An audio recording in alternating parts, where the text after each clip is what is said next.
नमस्कार दोस्तों, मैं तिवारी सर आप लोगों के बीच एक नए वीडियो के साथ एक नए टॉपिक प्रस्तुत हूं।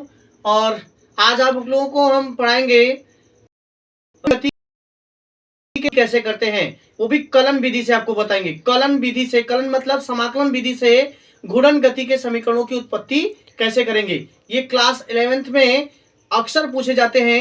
कलन विधि से घूर्णन गति के समीकरणों की उत्पत्ति कैसे किया जाता है। तो घूर्णन गति के तीन समीकरण होते हैं। एक ओमेगा बराबर omega not plus alpha T होता है।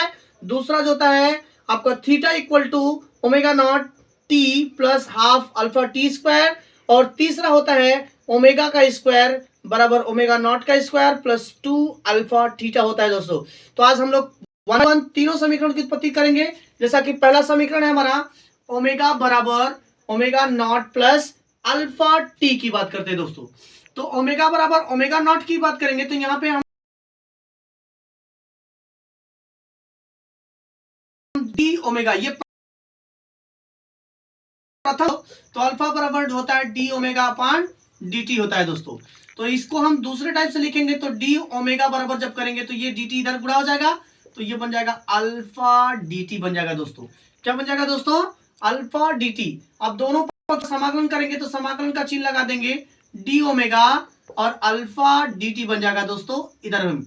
अब यहाँ पे देखिए हमें डी के साथ ओमेगा ही, ओमेगा हमारा क्या है? कोणीय वेग है, अंतिम कोणीय वेग है। तो यहाँ पे वेग जो होता है हमारा दो टाइप का होता है, एक अंतिम होता है एक प्रारंभिक होता है। तो लिमिट हमारा जो है ओमेगा नॉट प्रारंभिक कोणीय वेग और ओमेगा जो होता है वो अंतिम कोणीय वेग हो गया दोस्तों। और यहाँ पे 0 to t ले लेते हैं क्योंकि टाइम के सापेक्ष किया गया है। तो अब यहाँ पे डी ओमेगा का करते हैं, जब समाकलन हम करते हैं दोस्तों, ये तो इसको पहले बाहर कर लेते हैं ओमेगा नॉट ओमेगा और ये डी ओमेगा बराबर अल्फा को बाहर किया 0 to t और dt लिख दिया। अब इसका समाकलन करेंगे तो ये हो जाएगा हमारा ओमेगा और ये ओमेगा नॉट ओमेगा हो जाएगा दोस्तों और बराबर क्या हो जाएगा हमारा अल्फा बाहर आया और ये क्या हो जाएगा dt का t हो जाएगा दोस्तों 0 to t हो जाएगा। अब एक बार ओमेगा की जगह ओमेगा रखेंगे तो एक बार ओमेगा की जगह ओमेगा, फिर ओमेगा की जगह नॉट और बराबर फिर अल्फा और t के जगह t रखेंगे, t के जगह 0 रख देते हैं दोस्तों। तो इस तरह से ओमेगा माइनस ओमेगा नॉट बराबर अल्फा टी, 0 को छोड़ देते हैं और ये ओमेगा बराबर हो जाएगा दोस्तों हमारा, ये ओमेगा बराबर लिखेंगे हम इसको omega not plus alpha T लिखेंगे दोस्तों। तो ये हमारा क्या हो गया? गति का पहला समीकरण आ गया दोस्तों। तो समीकरण है। अब यहाँ पे दोस्तों द्वितीय समीकरण की उत्पत्ति करते हैं। तो दूसरा समीकरण हमारा क्या है? द्वितीय लिखेंगे, द्वितीय समीकरण। तो हम जानते हैं कि थीटा बराबर omega not T plus half alpha T square होता है दोस्तों। ये द्वितीय समीकरण है। तो द्वितीय समीकरण की भी उत्पत्ति करते हैं दोस्तों। तो द्वितीय समीकरण की उत्पत्ति बराबर जो होता है वो क्या होता है? डी थीटा डी टी होता है।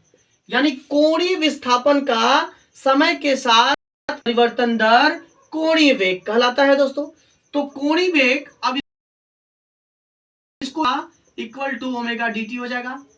अब हम जानते हैं अभी घूर्णन गति का पहला समीकरण पढ़े ओमेगा बराबर omega not plus alpha T, वही मान उठाकर रख देंगे दोस्तों। तो इस तरह से हमारा क्या हो जाएगा? ये हमारा मान डी नॉट प्लस अल्फा और ये आपका क्या बन जाएगा? अब इसका इसमें मल्टीप्लाई कर देते हैं।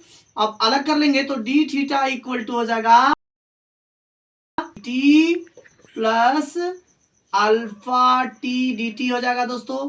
अल्फा टी डी का समाकलन कर देंगे, समाकलन बोथ साइड का करेंगे तो ये क्या हो जाएगा? D theta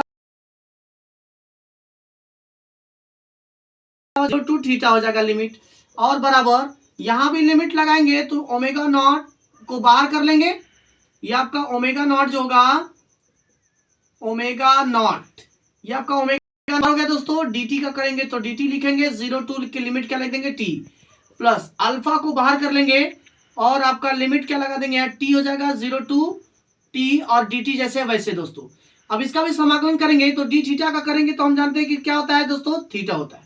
limit 0 to theta लिख देंगे बराबर ओमेगा नॉट तो बाहर रहेगा और dt का करेंगे दोस्तों तो t हो जाएगा और इसका limit 0 to t plus alpha को बाहर किया और यहाँ t के पावर कुछ नहीं तो 1 है दोस्तों। 1 का जब हम 1 में करते हैं हम जानते हैं कि 1 में 1 जोड़ देते हैं समाकलन करेंगे तो 1 में 1 जोड़ा तो 2 हो जाएगा और यही 2 से नीचे भाग भी दे देना हमें और लिमिट 0 टू t आपका जैसे है वैसे।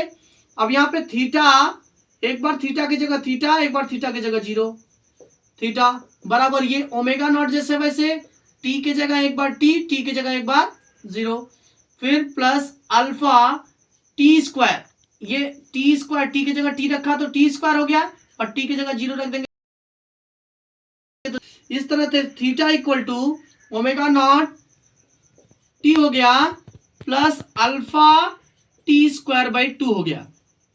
इसको सीरियल वाइज लिख देंगे तो omega not T plus half alpha T square हो गया दोस्तों।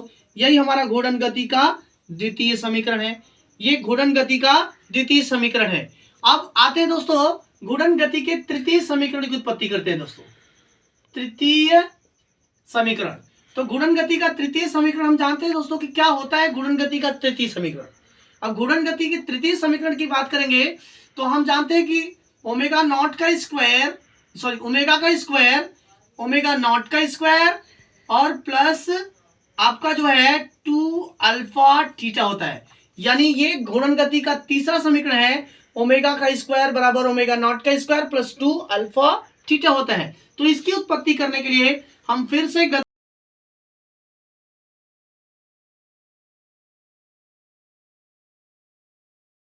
अल्फा बराबर डी ओमेगा dt होता है दोस्तों।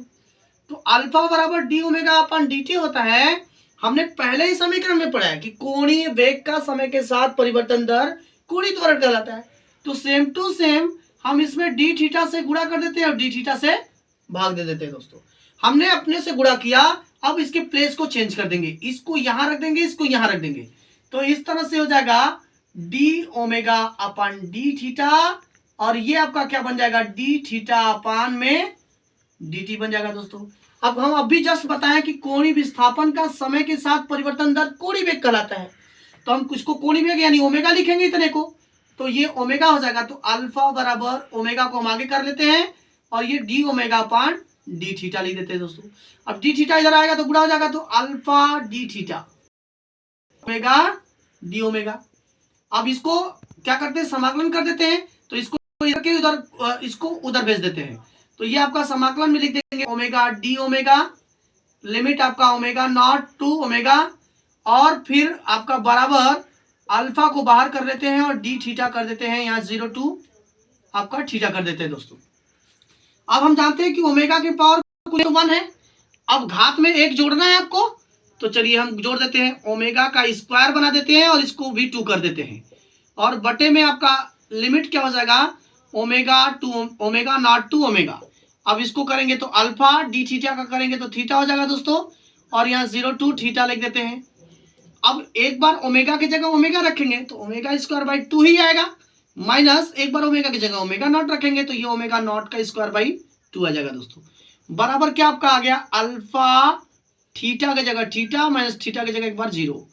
तो ये आपका दोनों का हर समान है तो 2 को लॉस ले लेते हैं इसका 2 आ जाएगा और ऊपर आपका हर समान है तो omega square minus omega not का स्क्वायर कर देते हैं बराबर अल्फा थीटा ये 2 उधर गुणा हो जाएगा। तो इस तरह से आपका दोस्तों बन जाएगा ये ओमेगा का स्क्वायर माइनस ओमेगा नॉट का स्क्वायर बराबर 2 अल्फा थीटा। हमने इस 2 को ले जाकर के इधर गुणा कर दिया दोस्तों। अब ये ओमेगा नॉट को इधर लाया तो ओमेगा का स्क्वायर इक्वल टू क्या हो जाएगा ओमेगा नॉट का स्क्वायर प्लस 2 अल्फा थीटा। ये तो था हमारा घूर्णन गति का तीसरा समीकरण दोस्तों। हमारा वीडियो अच्छा लगा होगा तो लाइक कीजिएगा शेयर कीजिएगा सब्सक्राइब भी कीजिएगा दोस्तों। एक बार अगेन रिवाइज करके देखेंगे तो आपको पूर्ण रूप से समझ में आ जाएगा। जय हिंद दोस्तों।